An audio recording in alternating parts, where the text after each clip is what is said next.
Now let me give you one example that's not in here, recent debates. I've written on this an article on this as well. There's one narration in the Musannaf of ibn Abi Shaybah, going back to the famous companion Wa'il ibn Hujr radiallahu anhu. And the text of the narration basically says that the Prophet ﷺ used to place his right hand on the left in salah, in prayer, and fold them beneath the navel, tahta surati, under the navel.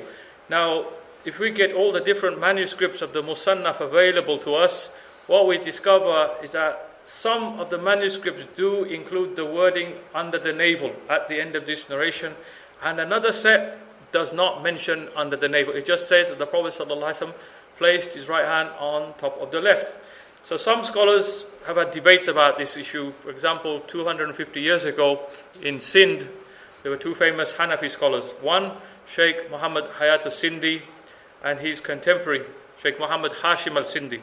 So they wrote works against each other, quite heated arguments, just on this narration, if it's acceptable or not. Shaykh Muhammad Hayat al-Sindhi, his argument is that it's actually a mistake by a scribe. A scribe has added the extra wording under the navel into the Musannaf, of certain manuscripts of the Musannaf. Whereas Shaykh Hashim al-Sindhi's argument was, no, this is an acceptable addition, because reliable scholars of the past have narrated that edition or that manuscript of the Musannaf and not condemned it. One of them is from the 8th century Imam Qasim ibn Qutlubugha, who's one of the students of ibn Hujr al-Asqalani. And so they use him because he's regarded as being a hafiz. So there's arguments for both sides, and both ways, both sets of arguments have credibility. They're both equally strong, in my opinion. But which one do we give preference to?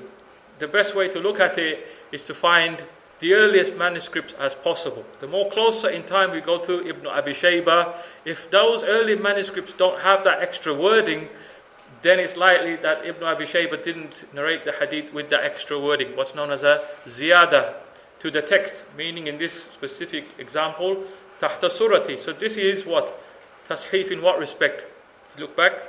It could be tashiful basar, due to a misreading. A scribe could have misread a manuscript of the Musannaf that he had and added the extra wording.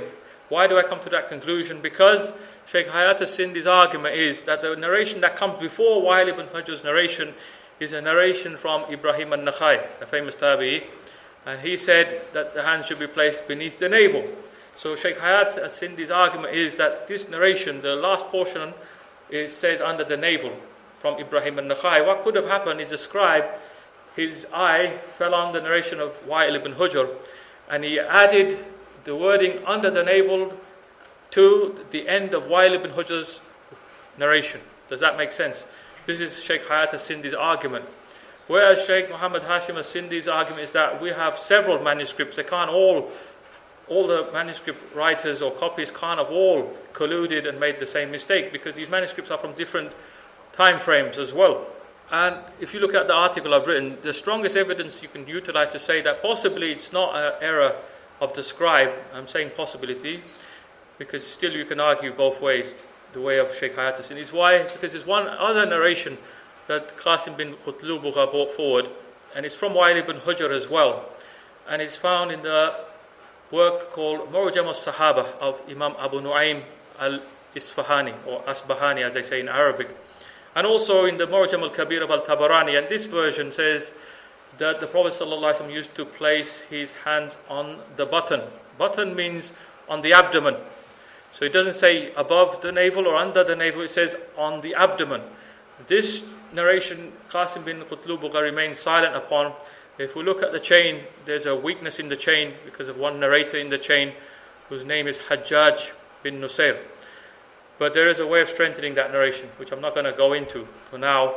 And if you utilize that narration and you accept that narration, the one I'm just talking about from Mu'jam al-Sahaba of Abu Nu'aym, if you use that, then it could give credibility to Shaykh Hashim al-Sindhi's argument that this extra portion added to the text is not an addition by a scribe, it's actually part and parcel of the hadith, and Allah knows best.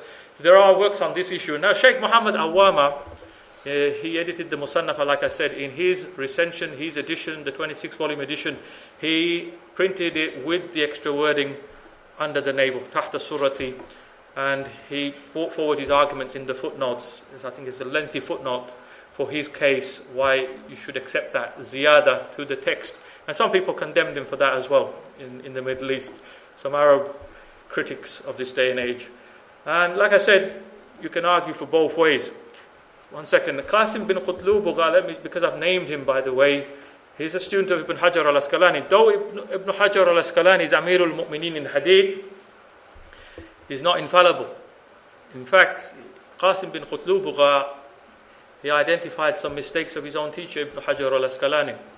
And he mentioned these mistakes as well. A short work that's been printed shows these examples of Ibn Hujr al-Asqalani's errors. And they're not serious errors, they're just mild errors in hadith.